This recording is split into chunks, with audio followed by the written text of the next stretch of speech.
like to ask Shady Takla to come up and welcome with me Angela and Officer Arsenault, otherwise known as Randy. Welcome. We'll ask you to come up, come right up here with us.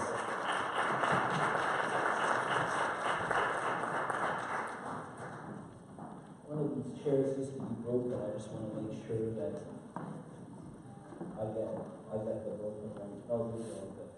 Okay, welcome. Please have a seat. So I'm just going to start off by a quick, very brief introduction. Please have a seat, make yourself comfortable. Shady Takla is a member of our community and has been serving full-time in a community called Mornelle Court, which is this little cul-de-sac near 401 and Morningside, near U of T Scarborough. And he's been serving there in partnership and really under the guidance and tutelage of Angela. Angela has been serving there for how many years? 11 years. I'll ask you guys for some microphones. Got two here, we'll get one more. Yeah, here you go.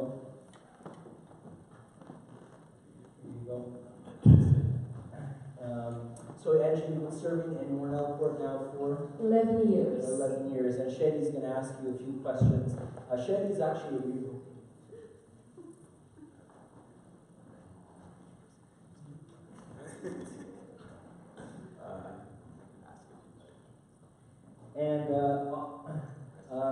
Officer Arsenault works with the Toronto Police Department. And how long have you been with the Toronto Police Department? For over 18 years.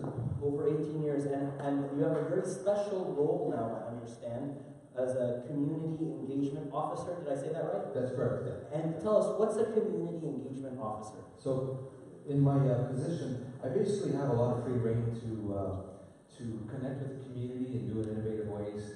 All the kind of the code words that you kind of hear thrown out by new recruits, building bridges, breaking down barriers. That's part of what my job is, and partnering up with people like Angela has made that job very easy. And is your role? Okay, should I refer to you as Randy or Officer Arsenault? Randy's okay. Is that role just in the area where Mornelle Court is, or are you all over Toronto or Scarborough? So I work out of Scarborough 43 Division. Scarborough's a big area, being in Scarborough for my entire career, 18 years. That position is, I work out of the street crime unit, so I make arrests, I answer radio calls, I do reports, all the fun stuff that you see police officers doing. But that position was given to me because of the successes that I've had, not by partnering up with people like Angela. Indeed. So Angela, tell us a little bit about when you started doing what you're doing and why you started doing what you're doing. So we started in Mornelle in 2008. There was a shooting in the community, and one behind each other. And we had a 17-year-old child that got killed, and devastated the community. And people didn't want to take their kids to school. They were afraid to walk in the community. And we just decided that something needed to be done. And the need to be the difference and to make a change was more important than sitting back and not doing anything.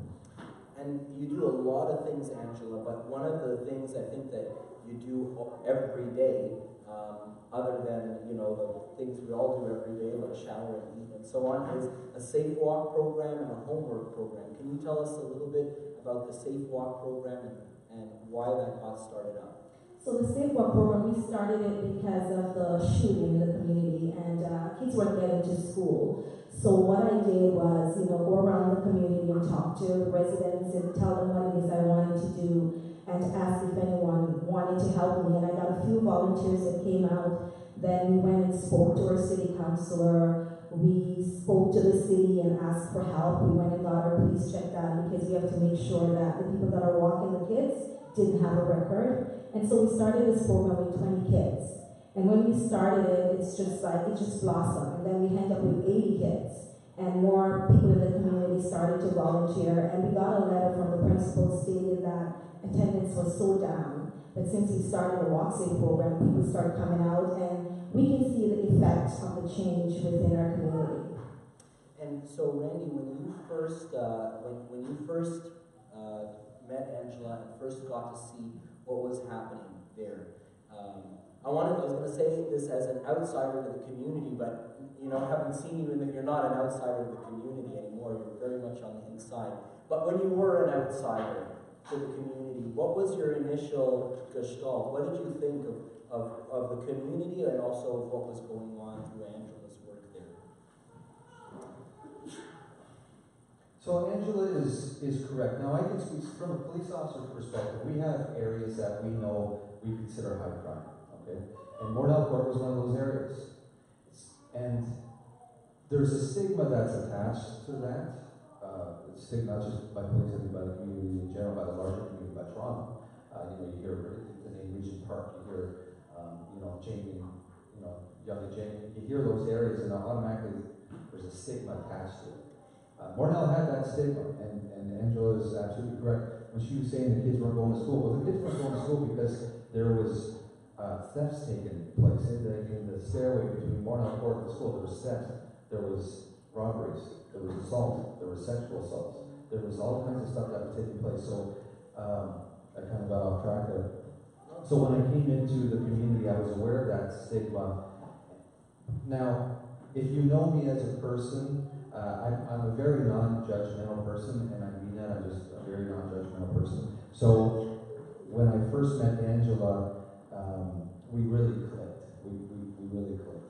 And I can't even remember what question asked me, to be honest with you. Don't worry about it. Yeah, This so, is good. Yeah, okay. I prefer the straight talk. Angela and I really clicked because she was open. The community was open. There were some people, and maybe myself as well, there were some people who maybe had their backs up because a lot of the experiences with police were not good. And a lot of the experiences that police have had in that community were not good. So it was a good mix. It was the right group of people. You need an officer with leave the ego behind, check the ego at the door, talk about all kinds of different things. We clicked as friends, and I think that helps. But I must say, Randy's not telling the old truth. When he started, I was really nervous because I'm like, now people are going to say that we're bringing in the police, they're going to attack me, they're going to attack my son. And they did a lot of things to him. They throw rice down, they throw waters, they call him name, but in all of that, all he said was, I'm here to help. And he still continued to come every day, regardless of what they were doing to him. Wow, that's resilience. That's resilience. I think that deserves a hand of applause.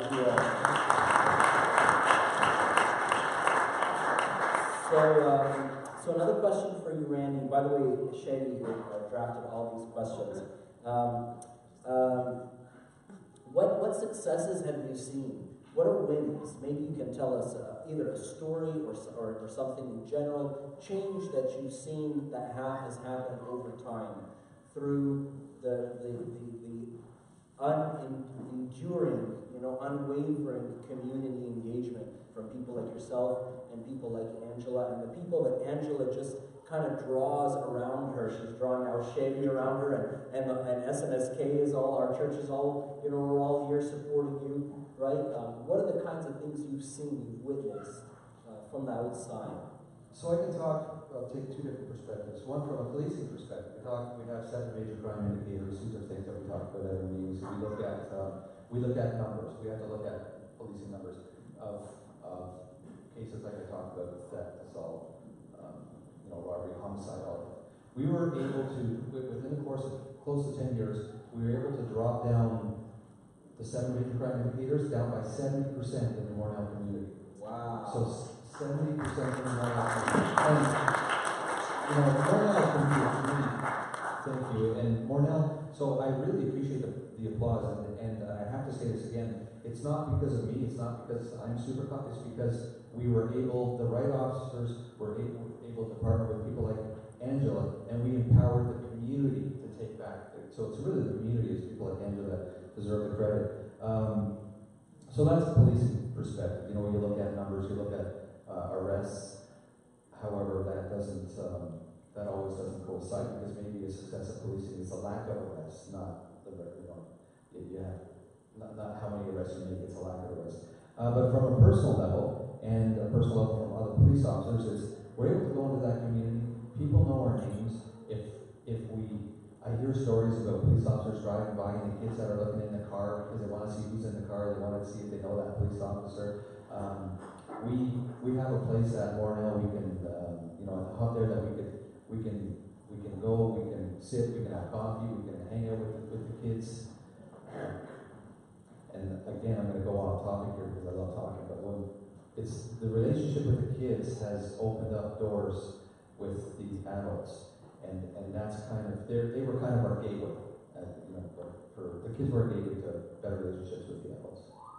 So it's, in a personal level, you drive by, whether I'm on duty, off duty, you see the kids, they know who you are, I know who I am, they know who I are, they wave. It's a nice feeling. It's a real nice feeling because we wouldn't have done that before. We wouldn't have taken our car and just hung out with Mornelle Court for good reasons.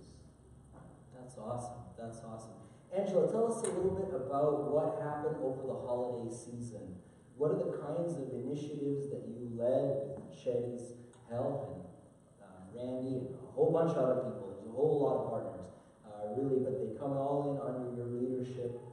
What are the kinds of things that you were doing? And we actually had the opportunity to participate in some of them.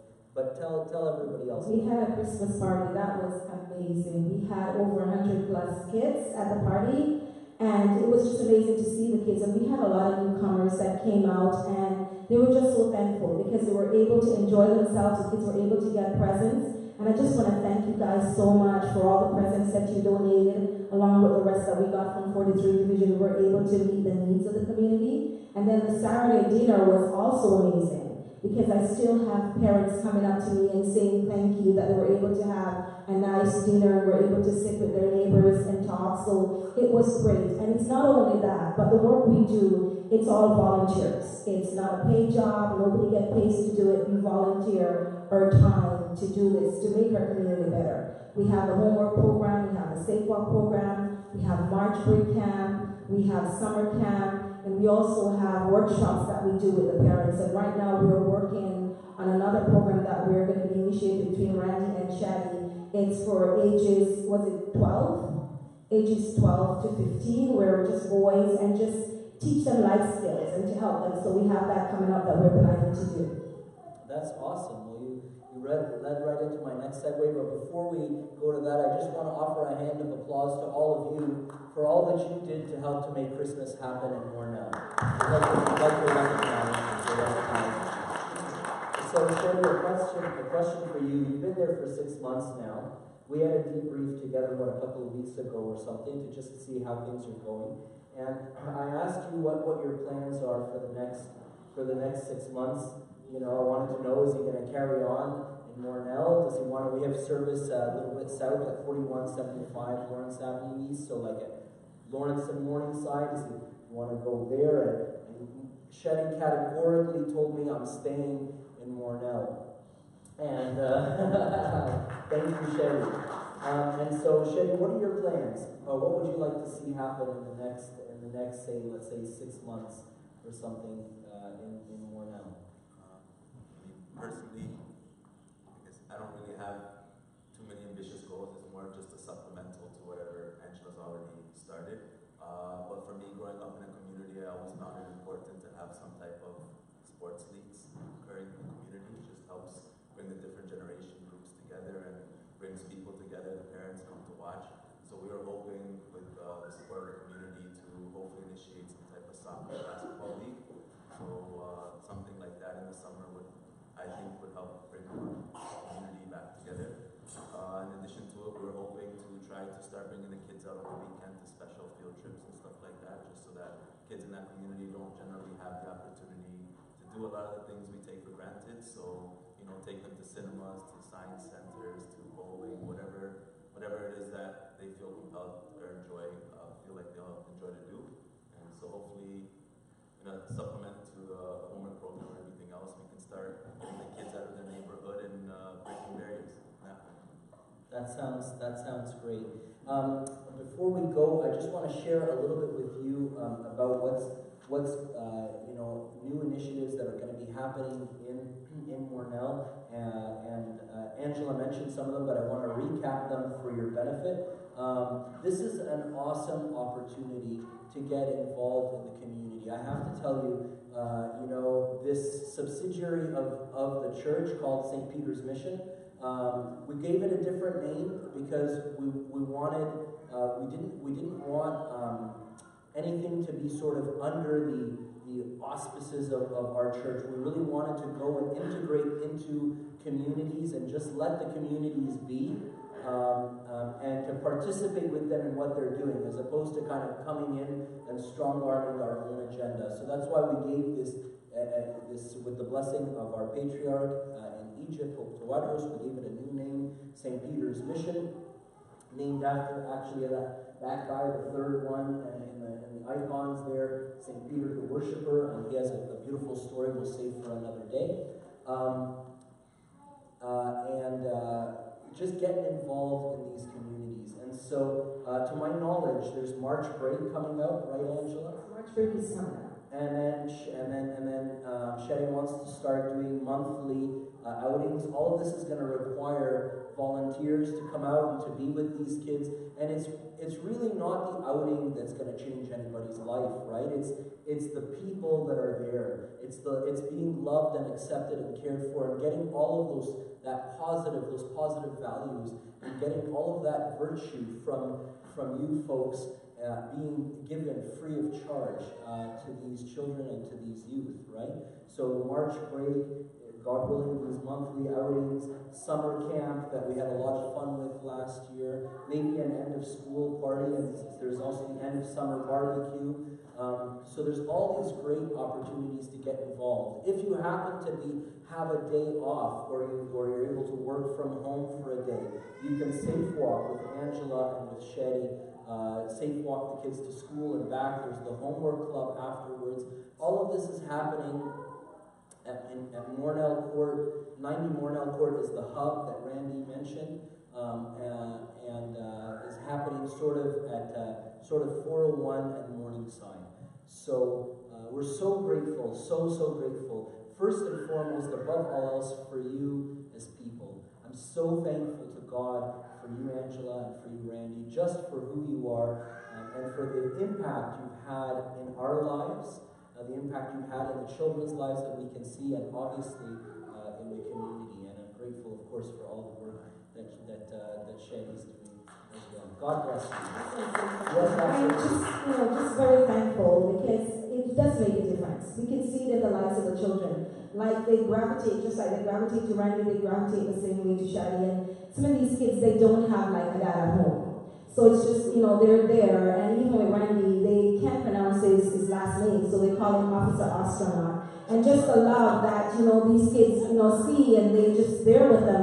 And I must say that sometimes, even in the summer, when he's off on vacation, he still comes to camp, to support and to help. And the kids are always excited to have him there. So we're thankful for your support, and we're just asking you to continue to support us, because we need it as we continue to grow. Well, I'm gonna end with asking you all to rise, and I'm gonna ask for one last hand of applause for Officer Arsenault and